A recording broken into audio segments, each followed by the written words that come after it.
Leucemia! Parabéns por uma nova vida! Depois de descobrir a leucemia mieloide crônica, Marcel teve a sorte de encontrar um doador de medula. Vou dar isso aqui pra minha mãe, que a minha mãe, ela se aposentou só pra ficar comigo aqui no hospital. Ela não queria se aposentar, ela amava o trabalho dela lá. Ela largou tudo só pra ficar comigo aqui no dia a dia. Você vai se emocionar no Bem-Estar de hoje, que também vai falar sobre câncer de intestino.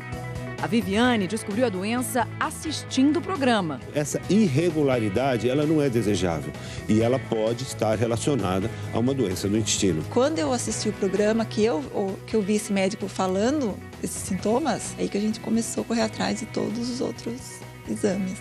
Que outros exames podem diagnosticar o câncer?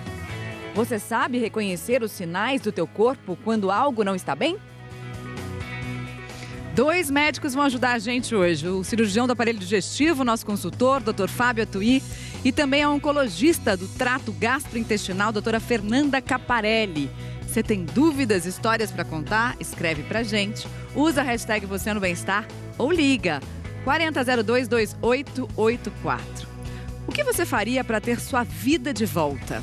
A gente vai começar o programa de hoje com uma reportagem emocionante contada pela Valéria Almeida e a produção é da Aline Almeida.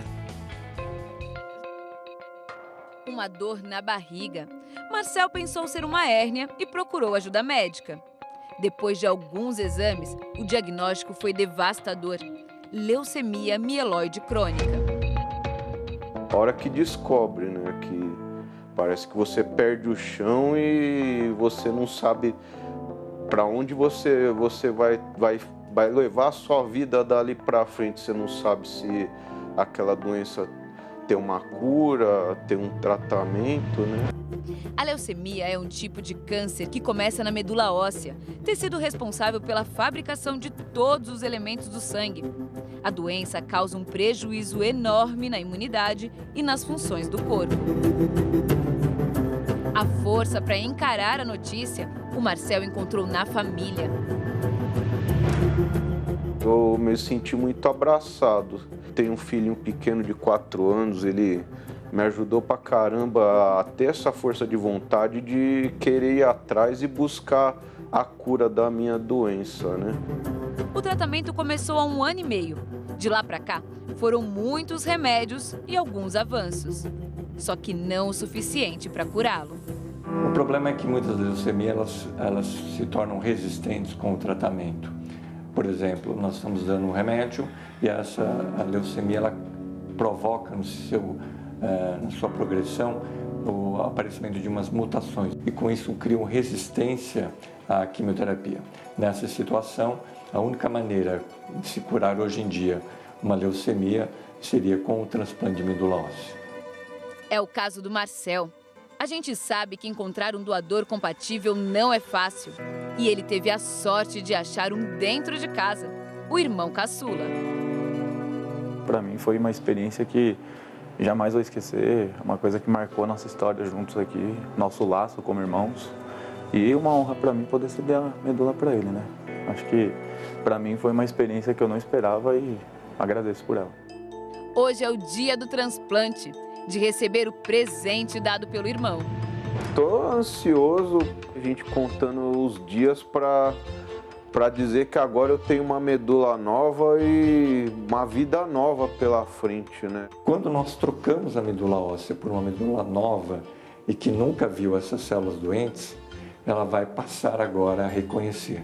E aí que está a beleza do procedimento, que nós estamos trocando um órgão por um órgão novo e que é capaz de identificar as células doentes e destruir especificamente e tão somente essas células doentes. Acabou. Graças a Deus. Você viu tudo, né? Opa! Bastante. Olha, o Marcel acabou de receber a medula do irmão, o transplante acabou, o que começa agora é uma aposta para saber quem vai acertar o dia da pega, que é quando a medula passa a trabalhar no organismo.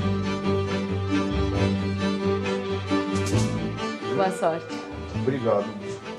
Espero ganhar, porque aí você fica bom mais cedo. Eu apostei que você vai... O dia da pega vai ser antes do que o dia que você escolheu, hein? Vamos ver quem ganha esse bolão aí.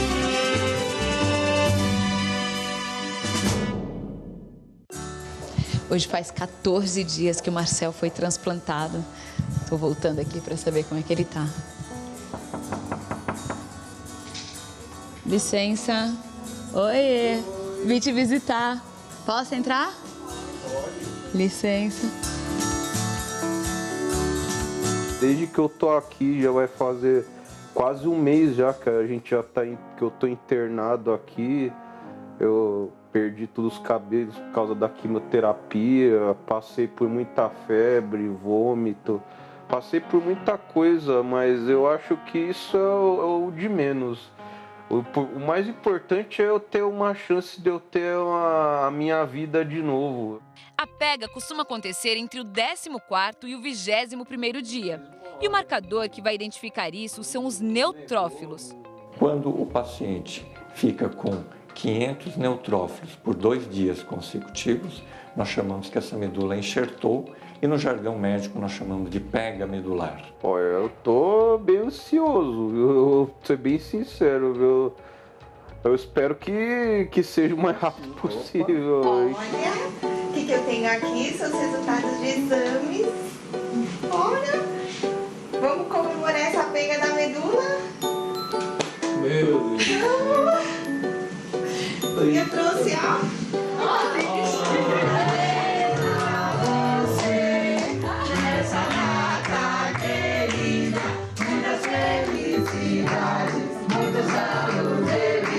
Toda essa festa aqui é porque hoje é o dia da pega.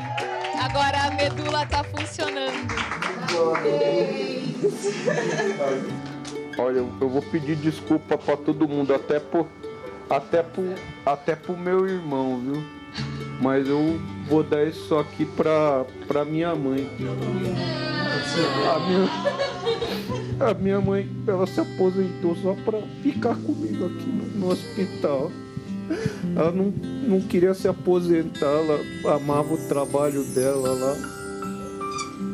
Ela largou tudo só pra ficar comigo aqui no dia a dia aqui, ó. Nós estamos aqui com você, filho. Obrigado, filho. Tá. Obrigado vocês, viu? Amo você, tá entendendo? Tô tão feliz de ver vocês aqui desse jeito.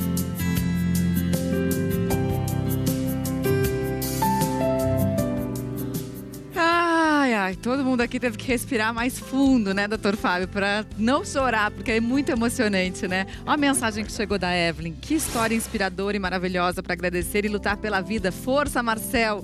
Você é merecedor. Obrigada, Evelyn. Olha só, o Marcel tá em casa já. Tá se recuperando bem. E a gente vai ver algumas fotos agora dos enfermeiros que ganharam o bolão. O Ricardo, a Luciana e a Andressa, além da repórter do Bem-Estar, a Valéria Almeida. Por que é difícil saber, doutora, quando que realmente acontece a pega? Tem que chutar mesmo, não tem jeito de saber antes, né? Geralmente, é como o doutor Celso falou, o mais comum é em torno do 14º, 21º dia, mas isso depende muito do tipo de doença, de leucemia, de doença hematológica que a gente está lidando, tipo de transplante de medula e principalmente de interações do organismo e do sistema imunológico do próprio paciente com a medula, o enxerto que a gente chama. Mas geralmente o mais comum é isso, em torno do 14º até a 3ª semana. E é uma festa mesmo, viu, Mari? Não pensa que aquilo aconteceu só porque estava o repórter da Globo, nada. Não, é uma grande festa, porque tem um marco, a partir daquele dia pegou, aí as coisas já decolam e vão muito melhor. Nova vida mesmo, acontece, né? Com todos os pacientes que fazem o transplante, quando pega, é uma festa. Você já se emocionou com essa reportagem do Marcel? Prepare-se, porque você vai se emocionar mais ainda, porque a gente vai mostrar agora uma história que o Dr. Fábio ajudou a mudar. A gente vai conhecer agora a Viviane.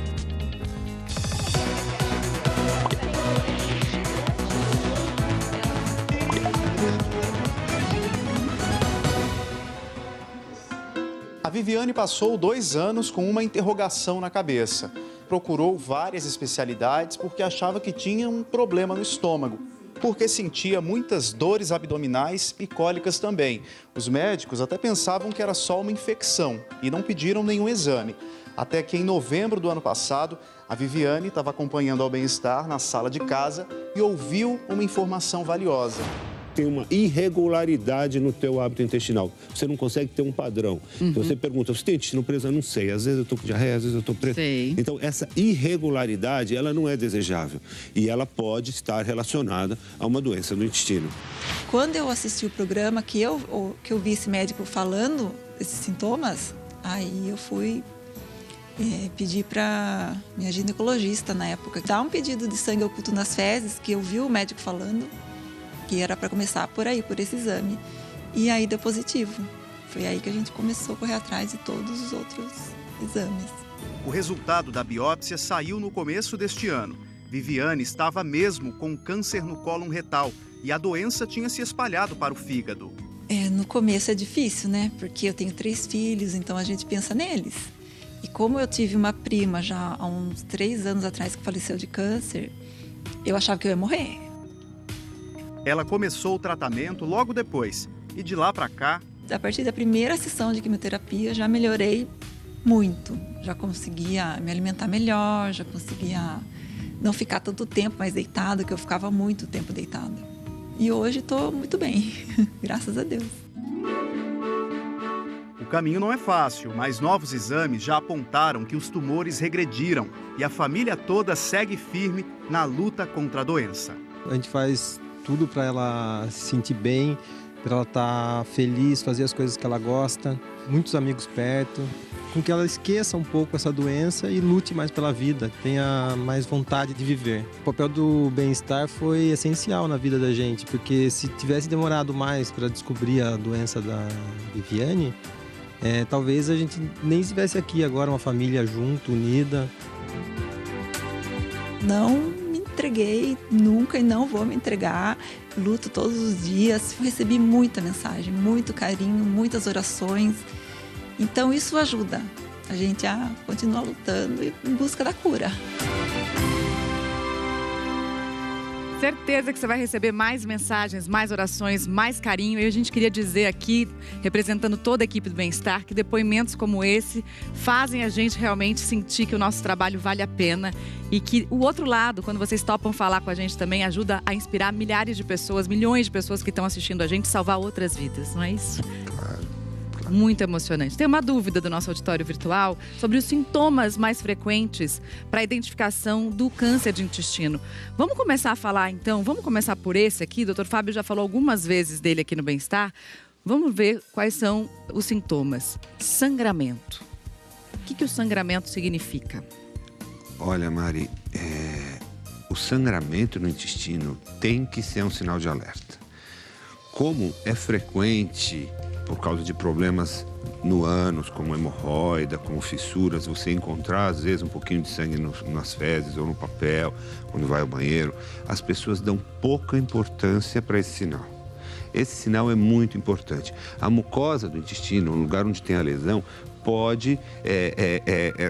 aquela lesão que está na mucosa, ela é mais delicada, ela é mais friável. E isso pode fazer com que o sangue aconteça no trajeto do cocô no intestino e saia junto com as fezes. Então, é muito importante você olhar o seu cocô depois de ir ao banheiro. Se você nota uma diferença de textura, de cor, presença de sangue, a presença de muco, você deve procurar um médico, porque nem tudo que sangra é hemorroida. A gente já falou isso muitas vezes, mas não custa repetir. Nem tudo que sangra é hemorroida. Agora, doutora, o câncer pode estar em qualquer posição dentro do intestino? Vai ter sangue? Pode, mas geralmente o mais comum são as lesões do lado direito, que é esse que a gente chama de seco, né? O cólon ascendente, o intestino, é a parte inicial do intestino grosso. O mais comum são essas lesões, na verdade, sangrarem, só que são sangramentos que a gente não detecta, porque muitas vezes são sangramentos de pequena monta e as fezes que passam do lado direito são fezes mais líquidas.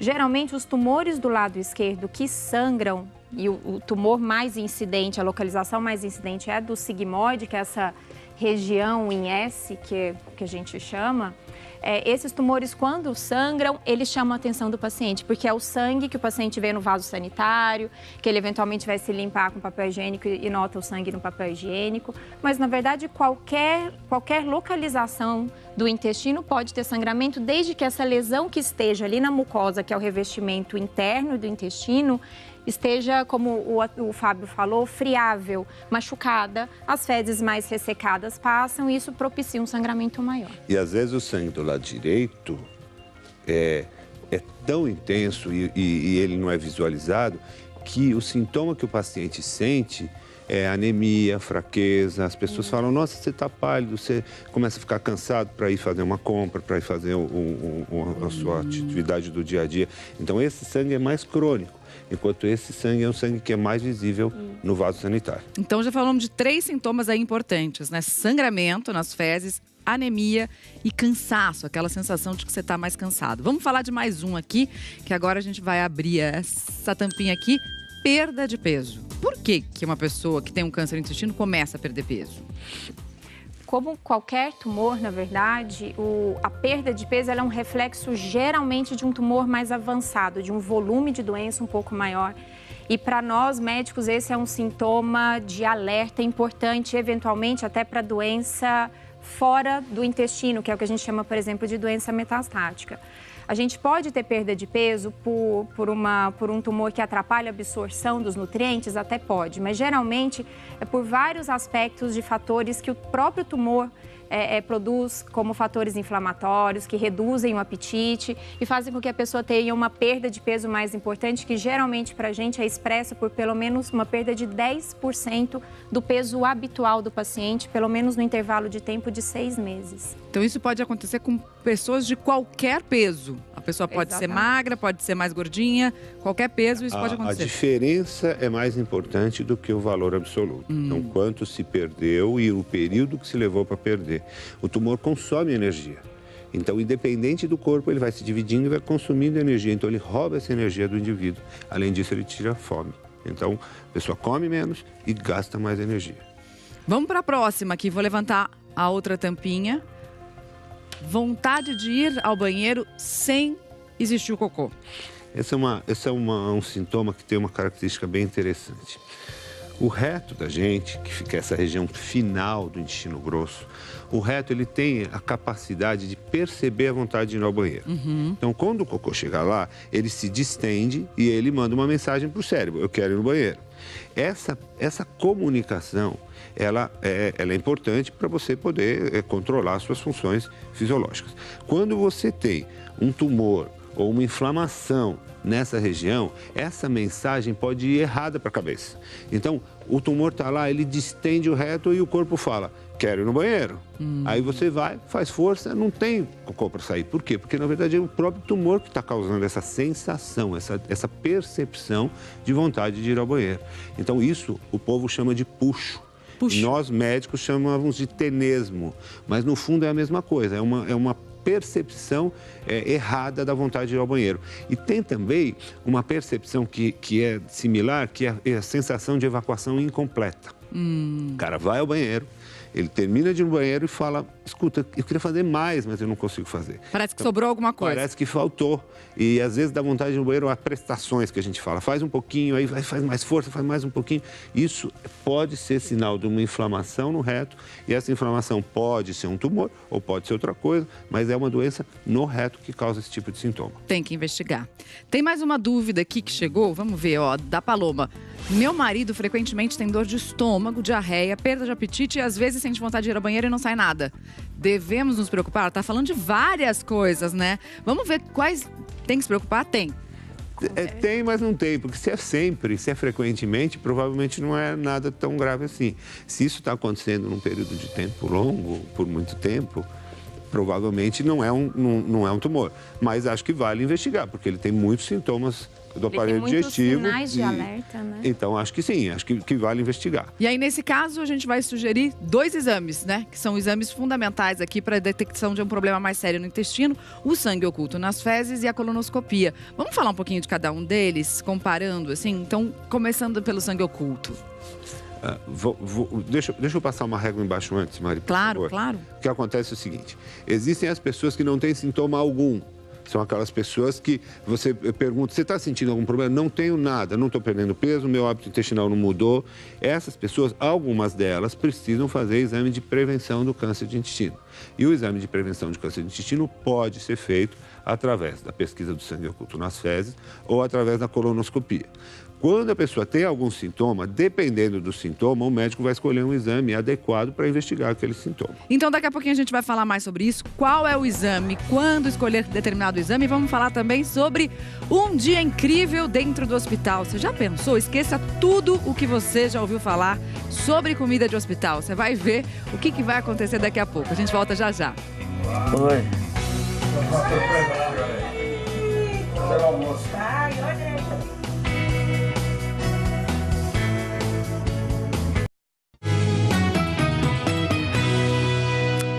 Bem-vindo de volta ao Bem-Estar. A gente vai ver agora uma iniciativa de um hospital aqui de São Paulo que tenta mudar uma realidade que é bastante triste. Muitos pacientes que estão internados sofrem de problemas de desnutrição porque não gostam da comida. Agora, olha o que eles estão fazendo para mudar isso. Valéria Almeida conta pra gente. Arroz à grega, creme de espinafre e filé de peixe com molho de camarão. Para deixar tudo melhor, pudim para sobremesa. Um cardápio preparado por um chefe numa cozinha de hospital.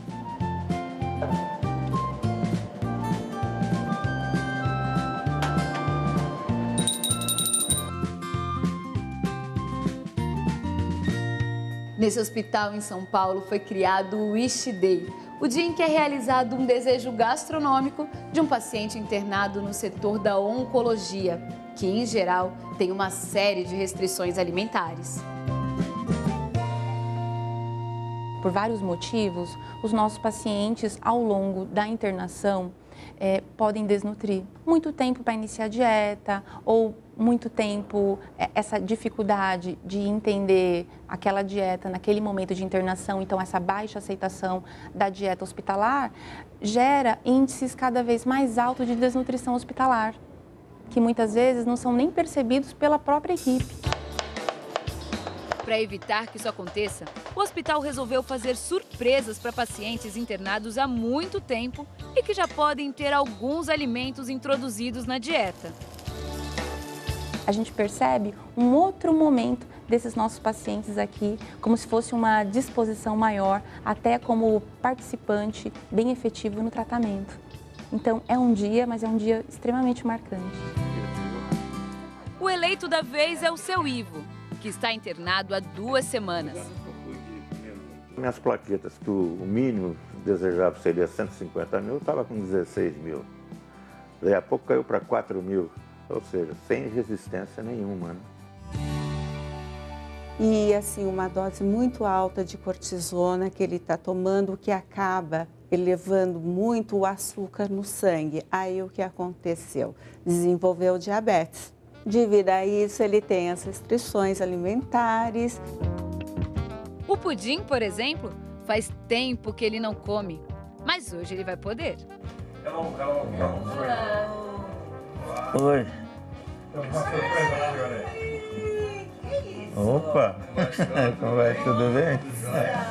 Nossa Senhora, viu? Pai, olha isso!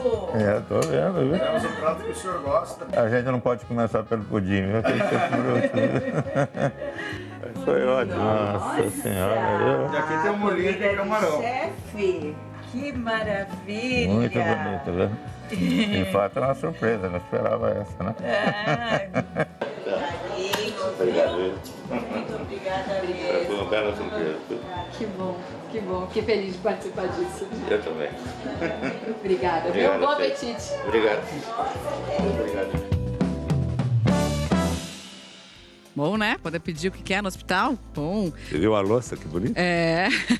Agora, vamos entender como é que a gente faz para cuidar do nosso intestino. Tem alimentação, claro, que entra nessa história também. Mas entender um pouquinho sobre o funcionamento do intestino. Eu sei que você quer muito fazer isso. Ah, é muito legal. Fala um pouco sobre o intestino. Primeiro, a gente tem que pensar que o intestino tem funções importantíssimas. Primeiro, hidratação, a nutrição, especialmente o intestino delgado, que vai absorver.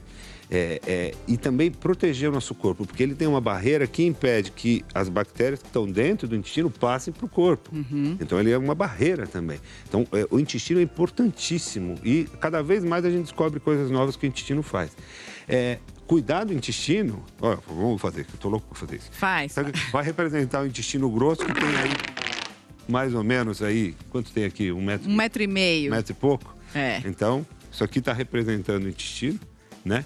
E como que a gente pode fazer para cuidar do nosso intestino, né? Escolher bem a alimentação, comer muita fibra, evitar carnes vermelhas, muito gordurosas, fazer atividade física, perder peso. Obesidade é um fator de risco para o câncer de intestino também.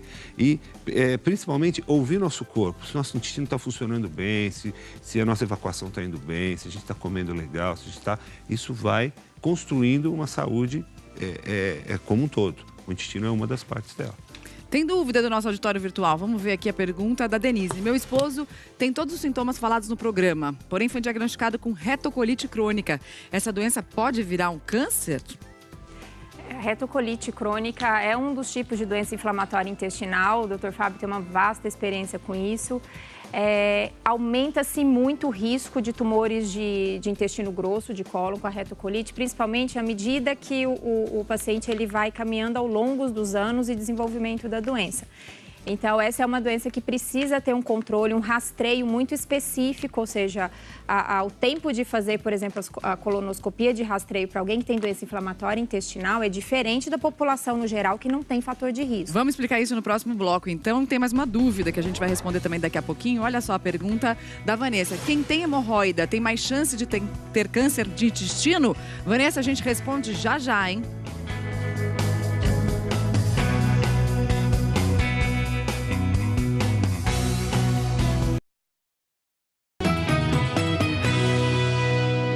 G1 em 1 minuto.